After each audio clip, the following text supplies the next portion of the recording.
All right, welcome back to the channel, everyone. Hope you guys are doing good today.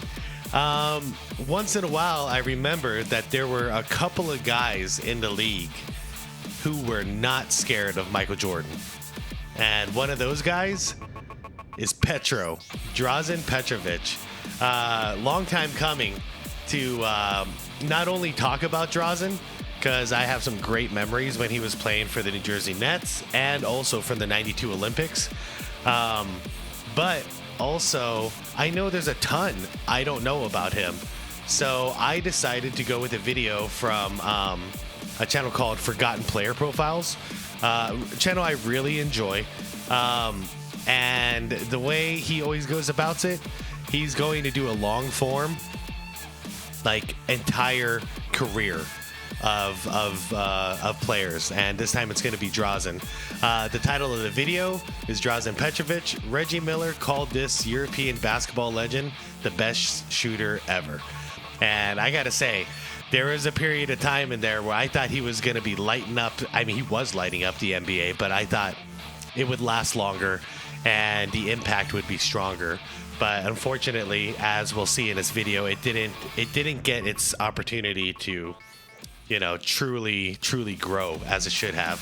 But anyways, I'm not going to sit here and talk about it too long. Let's get to the content here.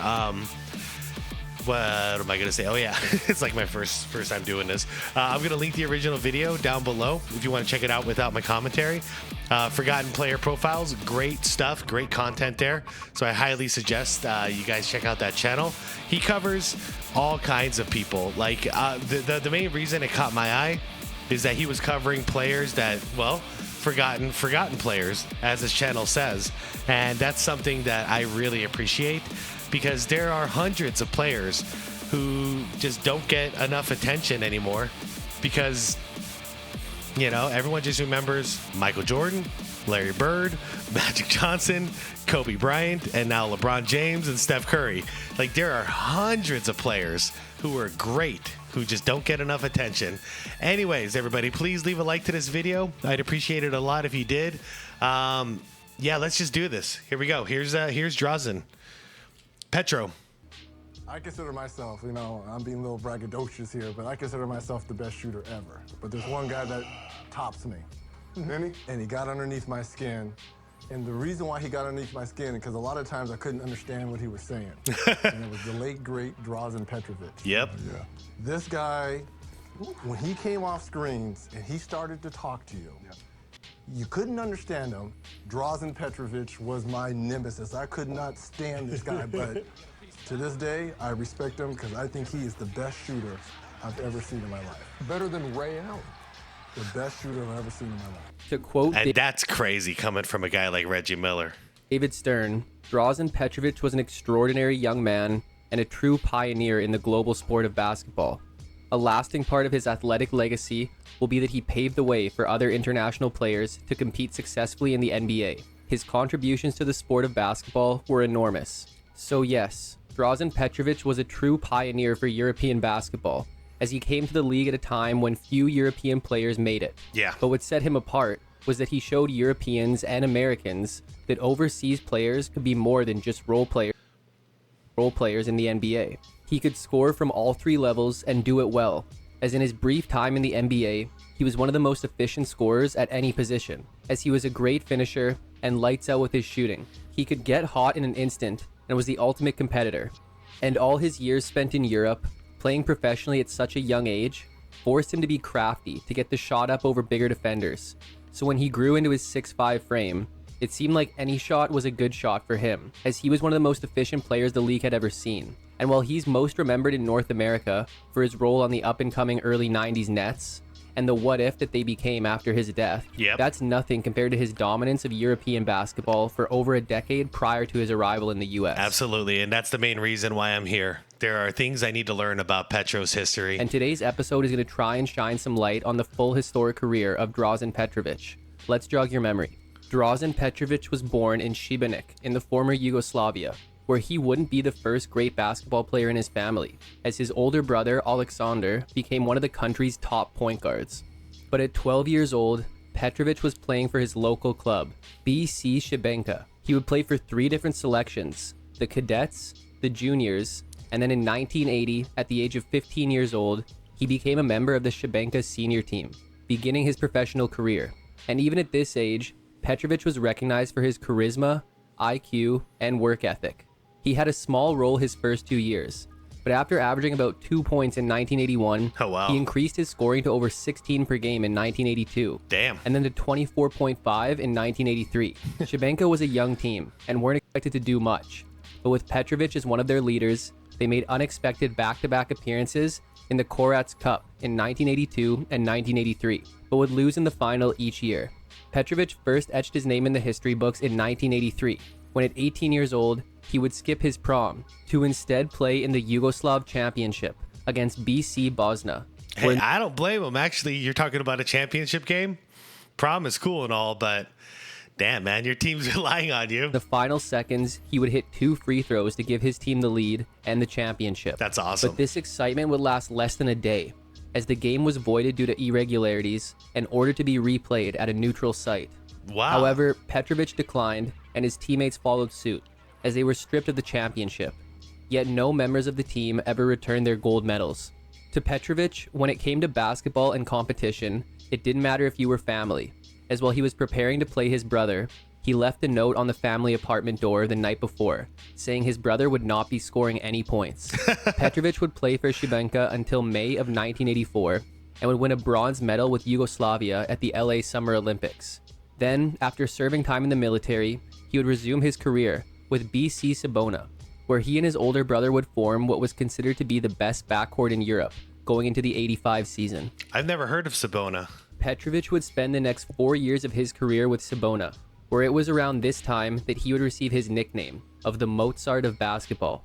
And by adding the second Petrović brother, who would become a true superstar, Sabona would become a mecca of European basketball, with sold-out crowds and the best competition coming to play them. During the 85 season, Petrović would average over 32 points per game while being named Yugoslav Sportsman of the Year and top athlete, and he would lead Sabona to the Yugoslav League title. Then in EuroLeague play, he would average nearly 31 points per game and lead the team to the European Champions Cup, where he would score 36 points against a powerhouse Real Madrid team to secure an 87-73 win and the championship. But when most people would be celebrating and enjoying the moment, Petrović was focused on doing it again. And that's exactly what they would do in 1986. But before... It reminds me of like Kobe after he won his first championship. He spent the entire summer in the gym just shooting, working on a shot. Some guys are just crazy like this, and Dražen was that dude. That's why he wasn't scared of Jordan, just like Kobe wasn't scared of Jordan.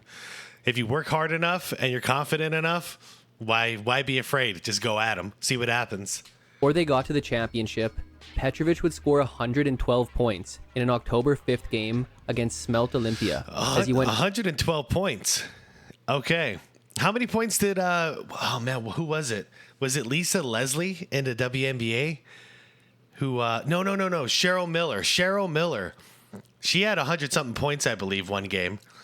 And I can't put my finger on it. I don't remember exactly how many points she scored or when it was.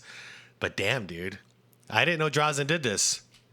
And 40 of 60 from the field, 40 of and 60. 10 of 20 from deep, as well as 22 of 22 from the free throw line. So he shot 66%, right?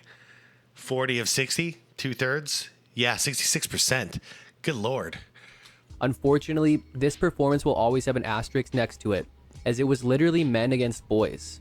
Olympia's coach had failed to submit necessary documentation, which left their entire senior team ineligible. So they fielded members of their junior team, with the oldest players being 17. There was a Petrović missing in 1986, but not Dražen, as Alexander would serve his mandatory military service in 1986. Nonetheless, Sabona, led by Dražen, still dominated, as they would win the Yugoslav National Cup title, with Petrović scoring 46 points versus Bosna to reach the cup final, and then following that up with 55 points versus Union Olympia to win the title, as Petrović would average over 41 points per game for the season. Good God. Petrović would have another dominant EuroLeague run en route to his second straight championship in 1986.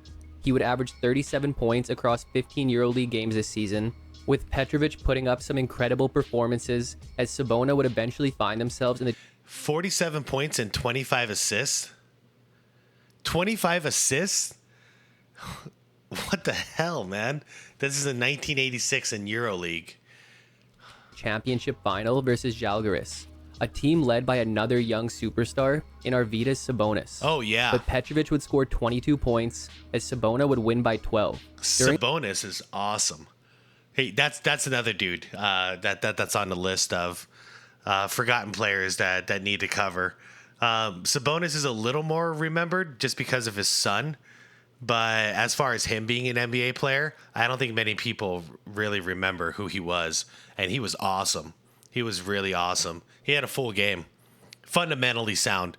In fact, the part of me enjoys watching Jokic just because it kind of reminds me of him, like a younger version of Sabonis.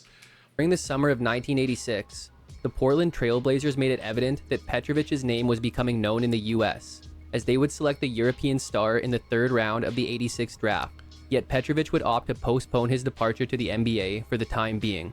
Sabona would not have the same overall success in 1987, as their only title would be the FIBA Saporta Cup, which was a second-tier level European-wide competition, with Petrović finishing as the Cup Finals top scorer, as he averaged nearly 34 points per game, and would have 28 points versus the Italian club Scavallini Pesaro in the final.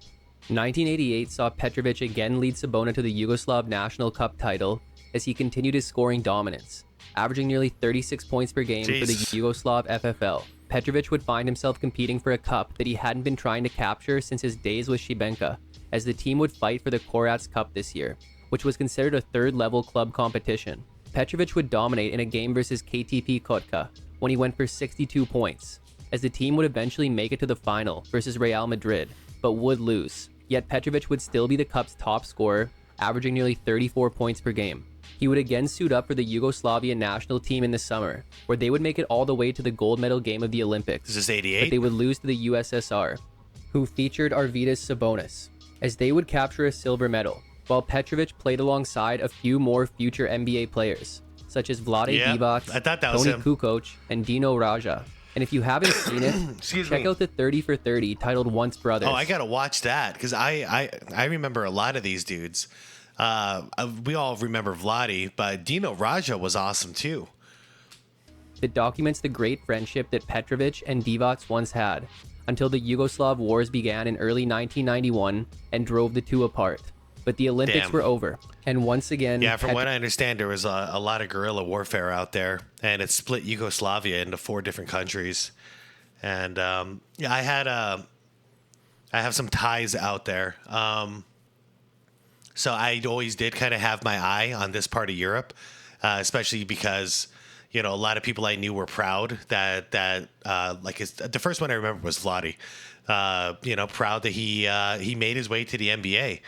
And the same thing with Dražen. That Olympic team was always terrifying. You know, like they had some damn good players. Like they couldn't just hoop in Europe; they could hoop at the pros. That the NBA players easily back then. Yeah, good times, man.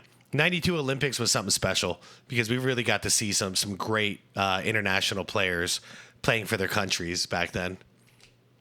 Petrović was due for a change. At just 24 years old, Petrović was already one of the greatest European players of all time, but he was wasting his talent on a Sabona team that hadn't been improving. But a team who had been extremely interested was the team who had just beat them for the Korats Cup in Real Madrid, as he had been a thorn in their side for years, even going 5-0 against them in his first 2 seasons with Sabona. Back in 1986, Real Madrid were trying to pressure Petrović into joining their club, but there were rules and regulations in place which prevented Petrović from joining the Spanish team, with the biggest obstacle being a rule which stated that a player could not play outside of Yugoslavia until the age of 28. Wow. It didn't matter how much Petrović, Sabona, or the Basketball Federation of Yugoslavia asked for, Real Madrid would pay any amount and fulfill any request without question. So in 1986, at the age of 22, Petrović had signed what was at the time the largest deal in European basketball, as he signed for 4 years and around $4 million US. Nice. Making him the first $1 million contract in European basketball. That's so cool. However, within the contract was an agreement that he would join the team going into the 89 season. So that time had come, and he was now a member of Real Madrid. However, not many people felt that he would spend the full 4 years with the club. In just his first season with Real Madrid, Petrović became the most popular basketball player in Spain. He would play in 47 games, averaging 28.3 points per game. And after just 45 days in Madrid, he would lead the team to a victory over rival Barcelona in the King's Cup. But the team would lose to Barcelona controversially in the Spain's championship finale, as in the series-deciding 5th game, with Real Madrid dominating, the entire starting 5 would be sent to the bench due to personal fouls, which essentially wiped out any chance they had to win. Yet Petrović would be the competition's top scorer. Madrid would also participate in the Corats Cup, where they would take on Petrovic's former team in Sabona in the semi-final. And Sabona even held a 1-point lead late in the game, but with an opportunity to win the game by free throws in the final seconds, Petrović would ignore the Sabona fans' pleas for him to miss the shots, as he would step to the line and win the game. Wow. And then come the Corats Cup. Imagine that. Putting in the 2 daggers to take out your home team. Final versus Snidero from Caserta, Real Madrid would win by 4, behind a 62-point performance from Petrović, which is considered to be his official European career high. After the season, Portland was really pushing for Petrović to join the team and finally come to the NBA. And at this point, Petrović knew there was nothing left for him to do in Europe. On top of everything that had already been mentioned, he finished his time in Europe as a 4-time Euroscar winner and 2-time Mr. Europa. And Petrović would say himself that he didn't want to remain in Europe if he could score 40 points whenever he wanted. Yeah. Because that's not a challenge. So he would join the Blazers going into the 1990 NBA season as one of just a handful of European players in the league.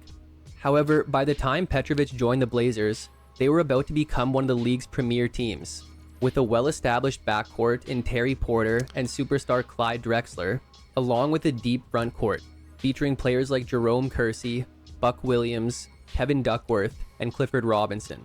But Hey guys, do any of you remember people holding signs in a crowd for Duckworth that would say, "How much is a duck worth?" I don't know why. It used to crack me up back then. All right, sorry. Back to Dražen.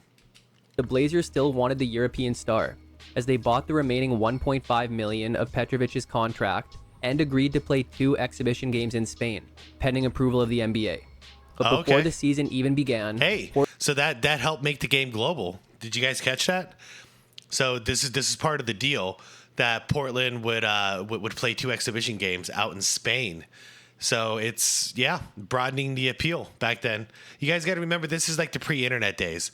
So actually you had to do this stuff in person, face to face, and to go out there and do that in a different country and show the product, the NBA product, that's a big deal. Games in Spain, pending approval of the NBA. But before the season even began, Portland got a scare, as Petrović needed back surgery due to what was thought to be a partially ruptured disc. But upon surgery, doctors discovered it was only a benign cyst pushing on a nerve, which cut his recovery time in half and had him ready for the regular season. Petrović was brought in most for his shooting ability. However, as many knew, he had an all-around scoring ability, yet would mostly just be used to stretch the floor for the Blazers. And that was if he even got real playing time, as although he would appear in 77 games this year, coach Rick Adelman would give him less than 13 minutes per game, and a lot of these minutes would often come in garbage time.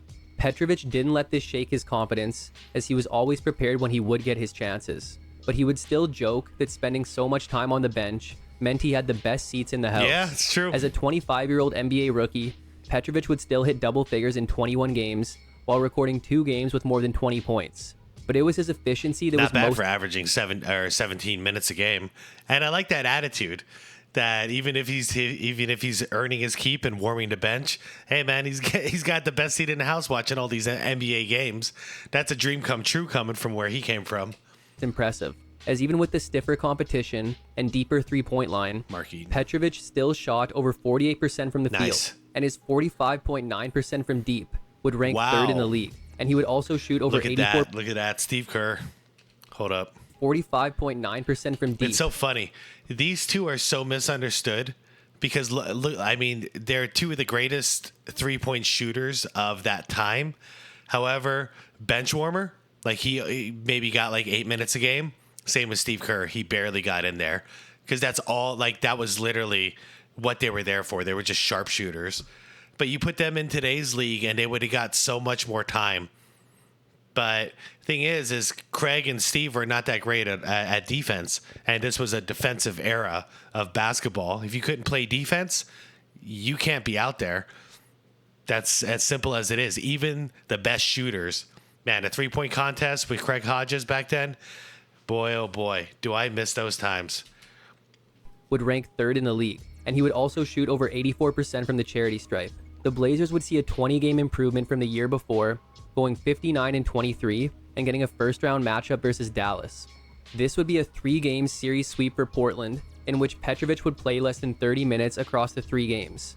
But he would go off for 14 points in just 12 minutes of action in a Game 2 win, showing that he just needed opportunity and he would produce. Yep. Round 2 brought the Spurs, and this time, Petrović would get some legitimate playing time, as he led all non-starters with about 17.5 minutes per game. This would be a 7-game series win for Portland. Overall for the series, Petrović played well. He would have 3 games in double figures and 4 games shooting at least 50%. Okay, so he worked himself into the official 6-man role then. He was leading in non-starting minutes. As for the series, he shot nearly 49%. Nice. But where he would struggle would be from beyond the arc, as he made just 1 of 7 of his attempts. Ouch. But the Blazers were moving on to a conference finals matchup versus Phoenix.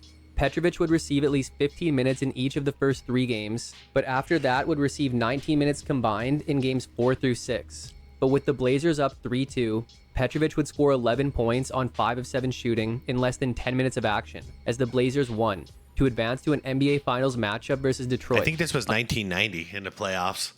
I remember this.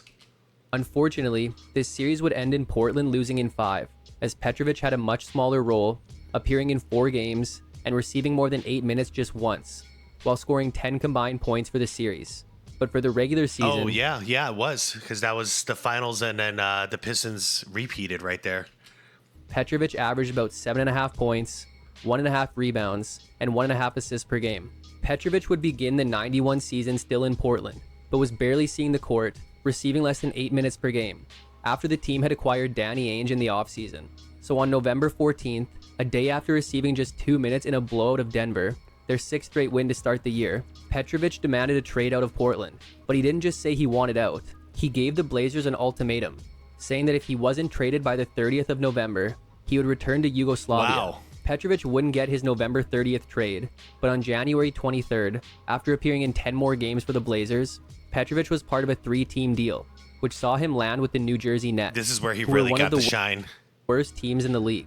And at the time Petrović demanded the trade, head coach Rick Adelman expressed a lack of belief in Petrović, suggesting that he wasn't as good as he thought he was, and that he would be the same player if he went somewhere else. But Petrović would show quickly that Adelman couldn't have been more wrong. Yep. Petrović would join a young... One could say he took it personal.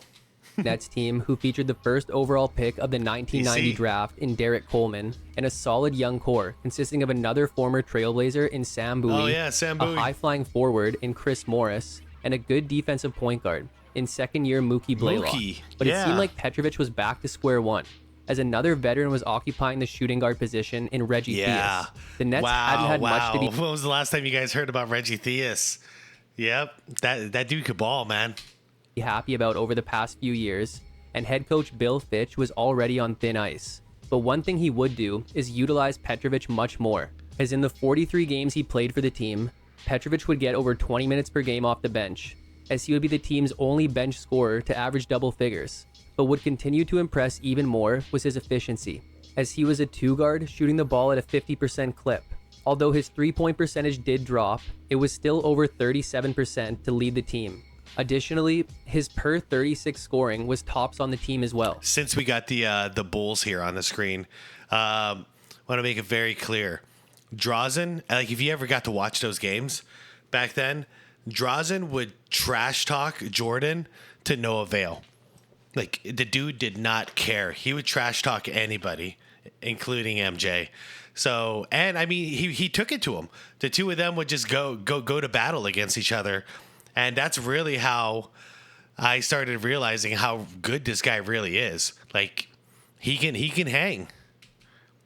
With New Jersey, he would hit double figures in 34 of the 43 games he played, scoring at least 22 in 5 games. But the Nets weren't able to translate this into much winning, as they went 13-30 after the trade to finish the year at 26-56. Ouch. And missed the playoffs. But for the regular season, Petrović averaged about 10 points, 2 rebounds, and 1.5 assists per game.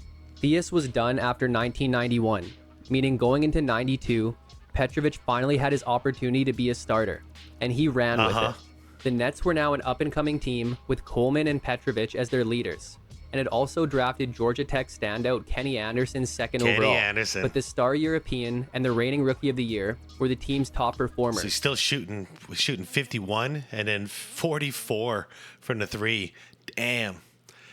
Yeah, DC's playing great too. That was a cool duo. As together they combined for over 40 points per game, with Petrović leading the team in scoring and in three-point percentage, which makes sense for how good of a scorer and shooter that Petrović was. But what didn't make as much sense was that as a 6'5" shooting guard, his nearly 51% shooting would lead the team, as he was top 15 in the league in field goal attempts and top 10 in three-point attempts. Additionally, he would be top 20 in scoring, and his 44.4% mark from deep would be second in the league. He would hit... Look at this. Hornacek for our Suns here. Dale Ellis was awesome. Dana Barros, man. Another forgotten great. Double figures in all but 2 games, and would even record 7 games with at least 30 points, as he shot at least 50% in all 7 of these games. Anderson wouldn't get much playing time this year, as he and Fitch weren't exactly seeing eye to eye, but with the improved play of Petrović, the Nets featured an offense ranked in the top half of the league, and although they would finish the year at 40 and 42, this was a success, as they were sitting at 19 and 29 as late as February 12th, and their 40 and 42 record would be enough for a first-round playoff matchup versus Cleveland, but an experienced Cavs team would take the series in 4 games. Yet Petrović just further showed that he was the real deal. Yeah, for sure. He would start by dropping his postseason career high of 40 points on nearly 55% shooting in a Game 1 loss, then follow that up with 23 points on 10 of 15 shooting in a Game 2 loss. He would have 20 points on 50% shooting in the Nets' lone win of the series, but would then have just 14 points on 6 of 14 shooting in their Game 4 loss, as he would lead the Nets in scoring for the series. But for the regular season, Petrović averaged about 20.5 points, 3 rebounds, and 3 assists per game. Big changes occurred going into the 93 season, as Fitch had resigned and was replaced by former Pistons coach Chuck Daly, who had just coached the U.S. Olympic team to a gold medal in the... Oh, man. Is he going to cover the Olympics? 1992 Spain Summer Olympics. Even though the Dream Team had cruised through the Olympics, Petrović had led Croatia to a silver medal finish, as he finished with the second most total points at 187, and would average 26.7 points per game. And even though Croatia lost to the U.S. by 32 points in the gold medal game... Yeah, that team had like Dino Raja, had Tony Kukoc in it, Petro. Like, they were for real. That was a good team. And that was a good championship game, too. Obviously, no matter what, I mean, the USA team, the Dream Team, was just way too damn good. You know, nobody could give them a scare, but if anybody did, it was them. You know, Dražen would not quit, and I recently watched that championship game within the last couple of months. Dražen just would not go down. He wouldn't stop trying, no matter what the lead was. And they definitely played the best against the Dream Team. But like I said, the Dream Team was just too damn good, no matter what you want to do. I mean, come on, they had MJ, Magic Bird, you know, all these guys, and with all those stars, Barkley was actually the best player on the team that tournament. Barkley was on his way to an MVP season right afterwards. But Dražen, hats off to you, man. Like, you got the attention of the entire world right there and then. And it was all 92 that I started noticing him, because that year with the Nets where he broke out, same year, 91-92, then he busted out in the playoffs, and then he showed the world in the Olympic stage what he can do. This was their smallest margin of victory throughout the tournament, and Croatia was the only team to hold a lead against them when they were up 25-23 about midway through the first half, and Petrović had scored a game-high 24 points in the gold medal match. There it is. But back to the NBA. Daly was in, and a few months after his hiring, Blaylock was traded to the Hawks, as Anderson was given the reins to the offense. So the Nets' new Big Three would combine to average nearly 60 points per game, as Petrović again led the team in scoring on a career-high 22.3 points per game.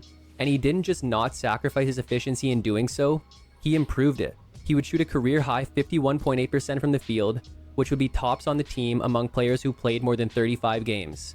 And he would shoot nearly 45% from deep, as well as a career-high 87% from the free throw line. Nice. He would be a top 12 scorer in the league, would finish top 20 in field goal percentage, top 10 in free throw percentage, and top 3 in three-point percentage, as he would put up. Wow. Look at you, BJ. He didn't get that many threes, but I do remember him taking those corner threes. His percentage was high. Chris Mullin, no surprise there.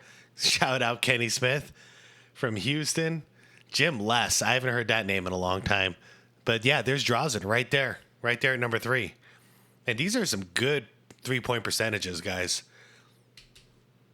Up double figures in all but 2 games in which he played, and would score his career high of 44 points on 17 of 23 from the field and 3 for 3 from deep in a January 24th defeat of Houston, as he would be voted 3rd team All-NBA this season. The Nets were winning.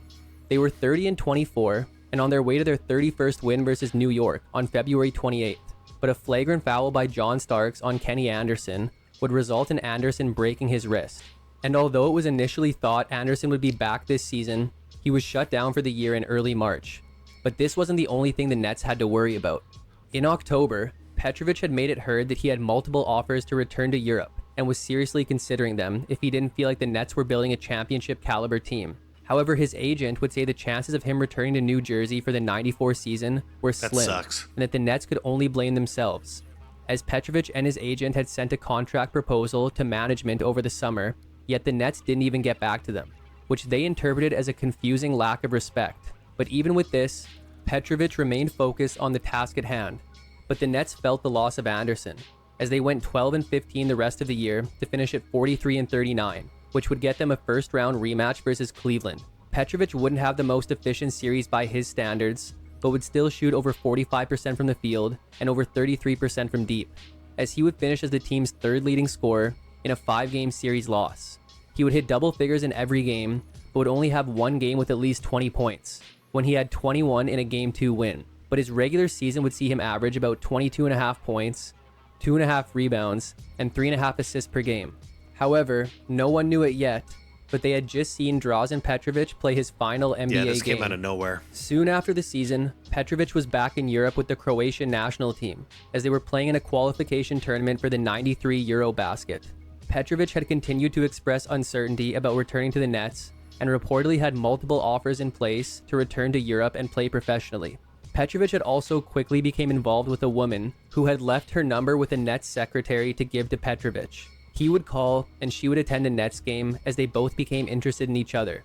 Petrović would elect not to take a connecting flight back from Frankfurt to Croatia with the team, but instead would be picked up by the woman in Frankfurt to drive to Munich and spend the night together at a hotel. But at about 5:20 p.m. on June 7th, 1993, a country lost an icon. A moment of silence was observed for Dražen Petrović. The Nets star was killed on Monday evening in a car accident in Germany. In an attempt to avoid a truck... I remember it like it was just yesterday. It's still so crazy.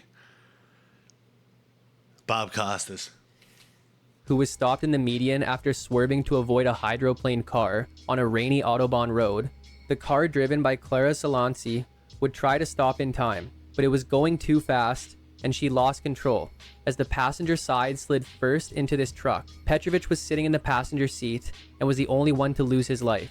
However, he had been sleeping at the time, and it is believed he did not feel the impact. But at just 28 years old, a man already believed by some to be the best European player ever was gone, and his death was mourned throughout Europe and the US, with some of his US peers sharing their kind words. It was like a death in the family, because I think one thing people don't understand, they think us guys in the NBA don't get along, which is absurd. We're very close. It's like a fraternity, and it's like somebody in my family passing away. It's a shame that he has so much to give to so many people, that he won't be here to do it. Damn. First and foremost, a life was lost, but Dražen Petrović meant so much to European basketball. Yeah, he did. He was the player that was not only giving Europeans all over the world hope that they could make it to the world's Premier League, but that they could be stars and have success like he did. He had put together one of the most dominant European careers ever by the time he was 25, yet still came to the NBA without the respect that he seemed to have rightfully earned. But he showed that if you weren't going to give him his respect, he was going to take it. And even though he could have just been content in Portland as a European player on an NBA team, that wasn't the competitor that Petrović was. So he demanded a trade and proved himself to everybody. as even the league's elite had their troubles guarding him. He played the game with his heart on his sleeve and with no fear. He would drive into the lane and take it to the biggest guys, or pull up for threes at a time when they were still considered a bad shot. He was crafty with his dribbling and his passing, and he could get anyone to bite on his pump fake. But he did it all with poise and high IQ, as during his 4-year stretch in the NBA, he led all shooting guards in field goal and three-point percentage, even at a time with Michael Jordan and Reggie Miller in the league. His career was so short, but his impact was so large. Dražen Petrović was a star who was showing everyone that Europeans could be just as good, if not better, than their favorite player. But that's it for today's episode on the Mozart of basketball, Dražen Petrović. Hope you enjoyed it, and make sure to subscribe for more videos like this one. If you liked it, check out these two on the players he teamed with in New Jersey. Thanks for watching, and see you next time. Damn, good video. Good video. I learned so much. And I mean, first right off the top of my head was realizing, even when he was playing in the NBA, like now that we're in like a load management era, like think about him. He's playing every game out there in the NBA, and in the summer he's going back to play for his country's team to like qualifying tournaments. Like some people just never stop playing basketball all year round. And it's funny because that's what we did when we were kids. So it was weird to think that once you become like a professional, you're only going to want to play basketball like once every couple of days. But now Petro was a baller, playing all the time, playing hard, confident. He was just he was a sniper. He was a killer out there. So one of the greatest shooters I've ever seen. Hearing Reggie Miller say what he said, that's the greatest shooter he's ever seen, is crazy. But I see where he's coming from, because there's a level of difficulty to what Dražen was doing that did blow my mind, because he would do a lot of these things off the dribble. You look at BJ Armstrong, and then guys like Craig Hodges, and can't think right now who else was on those lists as far as the best three-point shooters percentage wise. They usually had wide open threes. They were spot shooters. Dražen had to figure that out off the dribble most of the time, and that's what really impressed me. Same thing with like Steph Curry nowadays, is he has an insane degree of difficulty in his shots. Kobe Bryant impressed me the same way.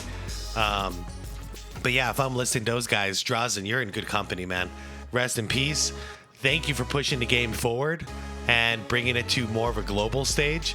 It was the perfect timing, the perfect storm between Barcelona Olympics in '92 with the Dream Team, and you representing in the silver game, and then coming back to the NBA to represent there. Like, you really helped pave this whole thing forward, and now we have a very global game. So anyways, nothing but respect to Dražen Petrović. Sorry it took so long to do a video on you, buddy. Comments, let me know what you think. Have you guys even heard of Dražen? Did you know about him? What was the biggest surprise here? Him scoring 112 points kind of blew my mind. I didn't know that was a thing. But anyways, everybody, thanks for watching. As always, it's good to watch this kind of stuff with you, and then we can share some stories down below, and on top of what we just learned here, we can learn even more down there in the comments with each other. All right, like the video if you enjoyed it. Subscribe to the channel if you want more content like this, and I will see you later tonight for the next one. All right, thank you, everybody. Peace out.